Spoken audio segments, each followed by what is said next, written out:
What is up, YouTube? Live via satellite here, and today we are talking Kingdom.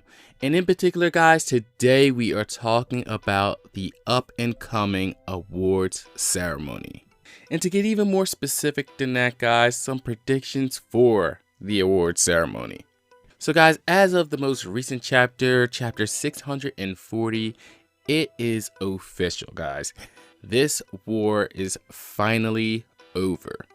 And it's been a long journey. But after every major war, guys, we always have something to look forward to, right? We always have the awards ceremony, which was always one of the coolest dynamics about Kingdom. Actually getting to see the tangible things that come from their achievements on the battlefield. Now, I chose to talk about this today because this video is going to have a very short shelf life. Because with the Hisshin unit finally heading home, I'm expecting that we'll get this within the next few chapters. So yes, don't worry, we're still going to be talking about everything that's happened with Roboku, everything that's happened with the fall of Gyo, and all that stuff from those chapters, because yes, there is still a lot to talk about. But for now, I thought it'd be a fun idea with the ceremony right around the corner for us to start predicting what we think might happen. Alright, so first thing first here, guys, let's get the obvious one out of the way, right? And that is that with all of their achievements, Shin, Ohan, and Moten will finally be promoted to the rank of general. And for me, guys, that's where I stop. I don't think they go to great general. I've seen a lot of people talking about Shin's achievements are so good that he should possibly get bumped to great general. But if you take everything into consideration, yes, Shin may have the martial might of someone like a great general, but he still needs to like hone all his skills with his tactics and stuff like that, especially since he really just took command for the first time this arc using his instincts, right? I think this is something that he needs to kind of like master before he's ready to go to that great general level. And out of the big three, the only one I could see possibly having a chance at becoming a great general after this arc would have to be Moten, if anyone, right? Because we've already heard Osen talking about how Moten is close to being on a level of basically him and Roboku. Other than that, I'd really like to see whether Shin gets his like land expanded and to see what he's been doing with the land that he already has. Maybe it's starting to get to the point now where he's building out his own city, or he actually gets land that's already built up. Either way, I'd like to see it with my own eyes where Shin stays. We haven't really seen anything since we've seen the hut. Knowing Shin, he probably still has that hut. And with that being said, I'm actually expecting him to also get a few more ranks in nobility as well. Which I'm actually interested to see if he like cracks any levels. Like, is he now like Lord Shin or anything like that, you know? Because they always tell you these ranks and nobilities, but we never get to see like what rank you're at, you know what I mean? So that would probably be something interesting for Har to throw into the mix there, so that we can kind of see like what the hierarchies are in this like nobility status or whatever. But dropping down the next level, guys, I think we can all expect to see Kyokai go from the 3,000 man commander she is to probably a 5,000 man commander. And I really think this would be her last stop before she reaches general herself. Could she technically become a general now? I really think she could. But I think Har is going to just try to keep it to Shin, Ohan, and Moten this time around, just to let them get their time to shine. Then later, probably after the next arc, we'll probably see Kyokai reach that level. And looking back at the accomplishments of the Hisshin unit, I wouldn't be surprised if the Archer brothers actually got an award, because not only did they kill a general, but they were able to help save 10 in the process. And I also wouldn't be surprised if also during this that we find out that they've also been recognized throughout China as members of the 10 Bows, giving Qin their first members of this group probably since their own father died. So if something like that happened, I think that'd be pretty cool. Alright, so obviously Yotama played a big role in this war, and I was really struggling to think about what Ase could possibly give Yotama this time around, right? Because I kind of think that she's already maxed out her rank. She's basically a great general. But after thinking about it a little more, considering that she took over the city of Ryoyu, and the fact that those people now acknowledge her as their leader, I'm thinking as an award, Ase may officially make that city hers. And I'm guessing since they're mountain people, maybe also that like mountain range area would also be part of their territory. Alright, and since we're talking about Yotama's side of the battlefield, I figure I might as well get this out of the way right now.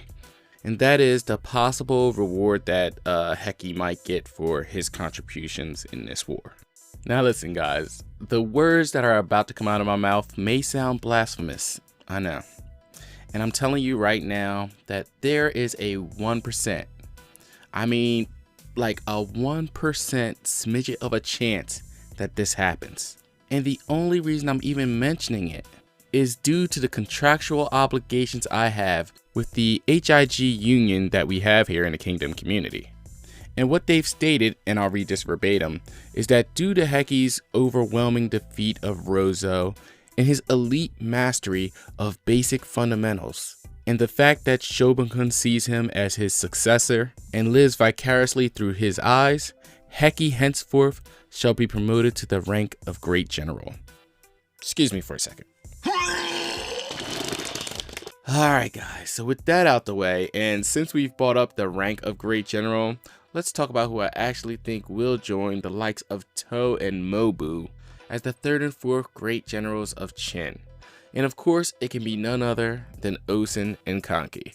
Now, when it comes to Kanki, guys, I believe that's where it stops. I think he just gets the promotion, and then he gets, like, more land, and of course, treasure. And hey, Kanki's okay with that, right? Him and his men love their trinkets.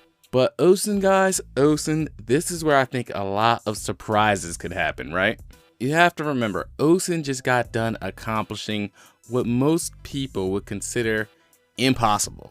And honestly, right now, Osen is the only character that we know of who was capable of pulling this off. And that type of ability has to be recognized. So I don't think Osen just gets that promotion, and I don't think he just gets the treasures and things like that.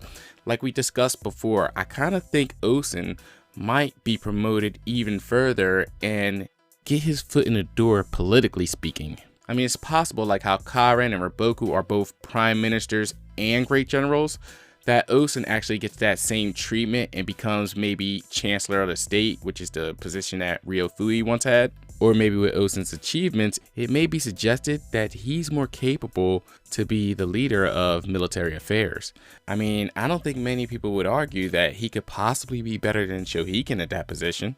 But obviously that might be pushing it just a little bit, because whatever Shohiken lacks to Osen, like strategically, is more than made up with the fact that Ase feels as though he can trust him. And as we know at this point, Osen isn't that dude we can put full faith in. But I don't know what's going to happen, guys. I just feel like there's going to be a little more when it comes to Osen's reward. And maybe, just maybe, this is the time where we get the Osen face reveal. And while that would be shocking in and of itself, I don't even think that would be the most shocking thing that happens at this award ceremony. The final and most important and shocking thing that I think could happen in this award ceremony isn't even an award. It is simply the possibility that Ase, during these awards, could finally reinstate the 6th Great General system. And if he were to do this, I could see this 6 consisting of Mobu, To, Osen, Kanki, Shohiken, and then Yotanwa, who's also considered a great general, essentially snubbing Ohan, Moten, and Shin. But I kind of like the idea of them being left out, because with them now becoming generals, this is going to give them a new goal to shoot for. And just because this first initial batch doesn't include them, I don't think it means too much, because you still have the possibility of generals dying, or maybe say even in the future making it a bigger group than just 6 great generals. And it would make sense, because with their territory expanding, you're going to need more generals who are capable and able to wage war as they see fit, right? But anyway, guys, that's about all I have for this award ceremony. Let me know what you guys think. What are some of your predictions? Did you agree or disagree with mine? And I hope you guys enjoyed the video. Please leave a like if you did, and feel free to share, comment, and subscribe. Peace out.